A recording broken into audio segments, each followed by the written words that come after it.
मंदिर का ध्वजा हवा के विपरीत दिशा में उड़ता है। मंदिर के ऊपर लगे नीलचक्र को शहर के किसी भी स्थान से एवं किसी भी दिशा से देखने पर भी उसका मुंह हमेशा सामने की तरफ ही दिखाई देता है, चाहे 1000 आए या 1 लाख। मंदिर में बनने वाला प्रसाद ना कभी कम पड़ता है ना ही कभी बच जाता है। दिन के किसी भी समय पर मंदिर का परछाई नहीं गिरता एवं मंदिर के ठीक बाहर समुद्र का गर्जना सुनाई देता है। वही मंदिर के अंदर प्रवेश होते ही वही गर्जना गायब हो जाता है। कुछ ऐसे अद्भुत अनसुलझे रहस्यों को युगों युगों से अपने अंदर समाये हुए है कलयुग का धाम पुरी का जगन्नाथ धाम।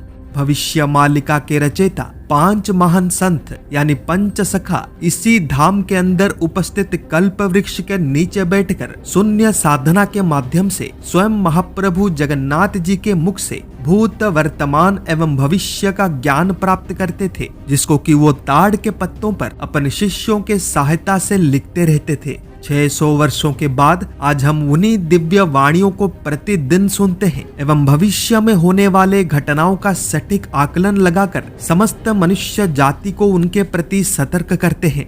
उन्हीं वाणियों में से एक में खुद महाप्रभु जगन्नाथ जी ने कहा था कि जब कली मेरे मर्त्य वैकुंठों को ग्रासित करेगा तब मैं अपना धाम त्याग कर मनुष्य रूप में जन्म लूंगा। कल की अवतार के रूप में दुष्टों का विनाश करूंगा। केवल नाम मात्र के लिए ही मेरा धाम रह जाएगा। इस भविष्यवाणी के अनुसार जब पुरी के जगन्नाथ मंदिर को भी कली अपना शिकार बना लेगा तब महाप्रभु जगन्नाथ सूक्ष्म अवस्था में अपना धाम त्याग कर कल की अवतार के रूप में जन्म लेंगे एवं सभी कली ग्रासितों को समाप्त कर देंगे। परंतु मनुष्य केवल उसी के ऊपर विश्वास करते हैं जो उन्हें दिखाई देता है। किसी बात को केवल बोल देने से ही वो सत्य सिद्ध नहीं हो जाता। इसी कारण भविष्य मालिका के ग्रंथों में कलयुग के अंत एवं कल की अवतार को लेकर कुछ महत्वपूर्ण संकेतों के विषय में लिखा गया है जो कि जगन्नाथ मंदिर में दिखाई देंगे। पंच सखाओं में श्रेष्ठ संत गुरु अच्युतानंद जी ने कहा था कि बड़ देउलरू पथर जेबे खसिब पुण गुद्र पक्षी जाई बसिब अरुण खंबरेण देउलरे चून चढ़िब चक्र वक्र होइब माहालिया होई राउत अंक कटाउथिब एही संकेत को जानिता हेतु मतिकी देई तोर मोर भेट होइब मध्य स्थल रे जाई। अर्थ जब मंदिर के ऊपर से बारंबार पत्थर गिरता रहेगा, जब अरुण स्तंभ पर गिद्ध पक्षी बैठा हुआ दिखेगा, जब मंदिर पर चूने का लेप लगाया जाएगा एवं नीलचक्र खंडित हो जाएगा और जब पुरी का राजा शक्तिहीन होकर अपने दिन काट रहा होगा तब तेरा मेरा मिलन निकट भविष्य में अवश्य होगा। ये भविष्यवाणी भले ही संत गुरु अच्युतानंद जी ने प्रकाशित किया है, परंतु यह वाणी है भगवान विष्णु जी का, जिसको कि उन्होंने गरुड़ से कहा था। अब प्रश्न है कि क्या ये सभी घटनाएं घट चुके हैं?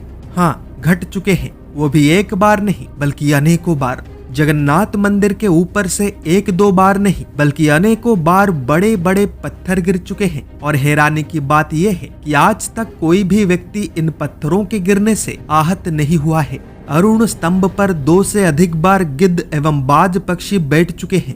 मंदिर के ऊपर 2 बार चूने का लेप लगाया जा चुका है। मंदिर के ऊपर लगा नीलचक्र समुद्री तूफान में क्षतिग्रस्त हो चुका है एवं पूरी धाम के महाराज गजपति दिव्य सिंह देव वर्तमान के समय पर शक्तिहीन अवस्था में केवल अपने दिन काट रहे हैं।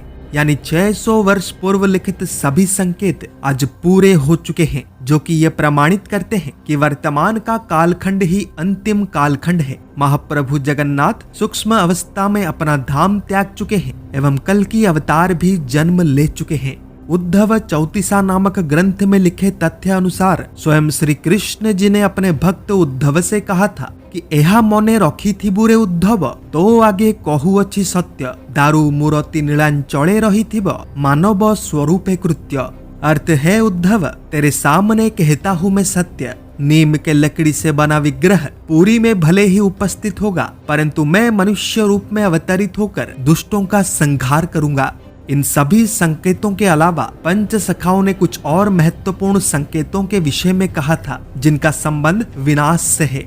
भविष्य मालिका के प्रसिद्ध ग्रंथ शिवकल्प नवखंड निर्घंट में संत गुरु अच्युतानंद जी ने कहा था कि बसीब जे गुद्र पक्षी मो देउल चूड़े खसीब पथर खंड पड़ी बजे तले बतासरे हे नील चक्र वक्र हेब बारे हे। अर्थ नीलचक्र के ऊपर गिद्ध पक्षी बैठेगा, मंदिर के ऊपर से पत्थर नीचे गिरेगा, पूरी धाम से एक भयंकर समुद्री तूफान टकराएगा, जिसके कारण मंदिर के ऊपर लगा नीलचक्र खंडित हो जाएगा। ये सब कुछ पहले एक बार हो चुका है, पर क्या होगा यदि पुनर्वार यानी एक और बार हो जाए? क्योंकि 7 सितंबर 2024 की शाम पुनर्वार नीलचक्र के ऊपर लगे पतित पावन ध्वजा पर एक गिद्ध पक्षी बैठा हुआ दिखा था। इससे पहले कि हम इस घटना को डिकोड करके भविष्य के ऊपर चर्चा करें, ये जानना महत्वपूर्ण है कि इतिहास में क्या हुआ था। 1999 में हुए कारगिल युद्ध से ठीक पूर्व जगन्नाथ धाम का आकाश लाल हो गया था एवं नीलचक्र पर एक गिद्ध पक्षी बैठा था।